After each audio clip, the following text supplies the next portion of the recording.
मेरे प्यारे दोस्तों, ज्ञान के सागर में आपका स्वागत है।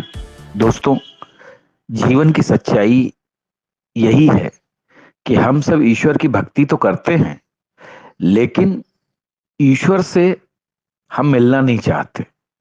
जबकि मौत एक सच्चाई है जिसको कि कोई रोक नहीं सकता, लेकिन फिर भी हमारा मन दुनिया की चकाचौंध में लगा रहता है और हम ये सोचते हैं कि जितने दिन ज्यादा और यहाँ रह लें, जितने दिन हम यहाँ की चमक दमक में डूबे रहें, वही हमें अच्छा लगता है और वही चीज हमें सच्ची लगती है।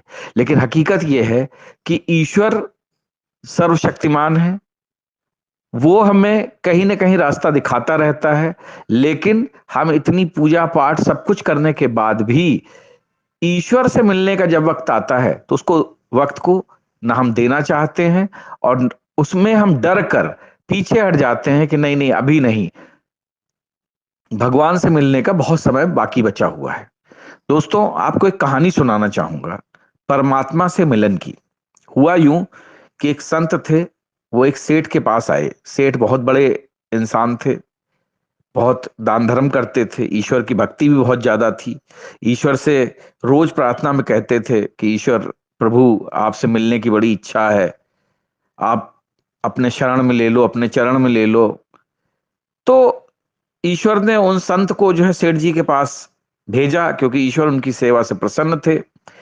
संत मिले उनसे। उन्होंने कहा कि सेठ जी, अगर आप चाहें तो मैं आपको भगवान से मिलवा सकता हूं, चलिए भगवान से मिलवा देता हूं। तब सेठ एकदम से होश में आए। भक्ति करना एक अलग बात है, हकीकत दूसरी है। सेठ ने तुरंत कहा, महाराज, मैं भगवान से मिलना तो चाहता हूं, पर अभी मेरा बेटा छोटा है, वह कुछ बड़ा हो जाए तब मैं चलूंगा। संत ने कहा, ठीक है, कोई बात नहीं, मैं इंतजार करूंगा। बहुत समय के बाद संत फिर आए। बोले, अब तो आपका बेटा बड़ा हो गया है, चलिए चलते हैं, भगवान से मिलते हैं। सेठ ने कहा, अरे महाराज, उसकी सगाई हो गई है, उसका विवाह हो जाता, घर में बहू आ जाती, तब मैं चल पड़ता। संत ने फिर उनको देखा। बोले, अच्छा चलो ठीक है, देखते हैं। संत फिर चले गए। फिर 3 साल बाद आए। बहू आंगन में घूम रही थी। संत बोले, सेठ जी अब चले, अब तो बहू भी आ गई है, अब क्या परेशानी है, भगवान से मिलने का आपका मन भी करता है। सेठ बोले, महाराज, मेरी बहू को बालक होने वाला है, मेरे मन में कामना रह जाएगी कि मैंने पोते का मुंह नहीं देखा, एक बार पोता हो जाए तब चलेंगे।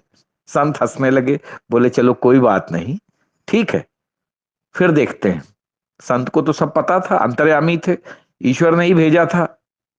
कुछ दिनों बाद संत फिर से आए, तो देखा तब तक सेठ जी की मृत्यु हो चुकी थी। उस समय सेठ उसी घर में बैल बनकर उस अपने बच्चे का सामान ढो रहे थे, अपनी दुकान का सामान ढो रहे थे।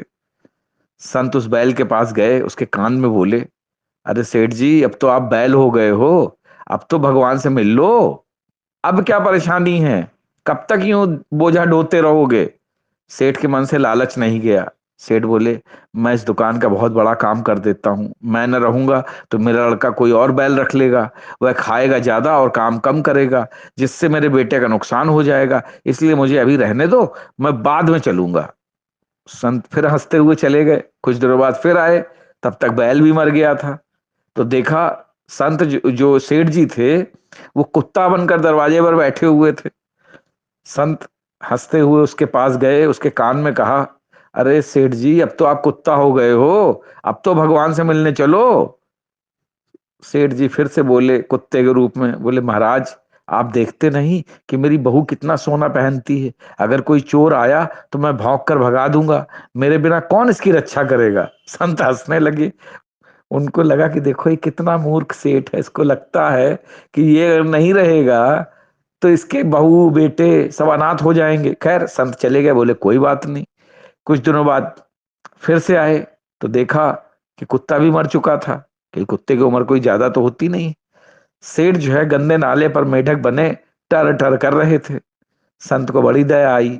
फिर से पहुंचे, बोले, सेठ जी, अब तो आपकी दुर्गति हो गई, और कितना गिरोगे, अब भी चल पड़ो।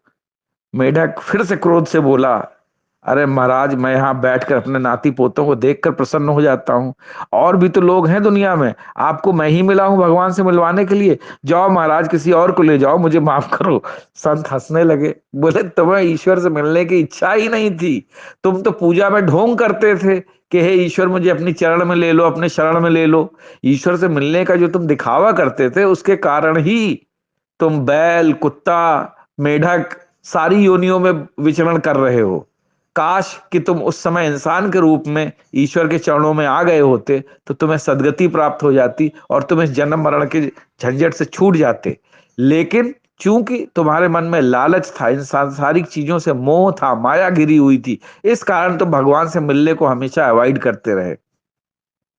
तो दोस्तों, ये सेठ जी की नहीं, हम में से लाखों करोड़ों लोगों की सच्चाई है कि हम सांसारिक मोह माया में इतने ज्यादा फंसे रहते हैं कि हम चाहते तो हैं कि हमें ईश्वर से साक्षात्कार हो, लेकिन ईश्वर से हम मिलना नहीं चाहते, क्योंकि हमें लगता है कि अगर हम चले गए इस दुनिया से तो पता नहीं हमारे पीछे क्या होगा।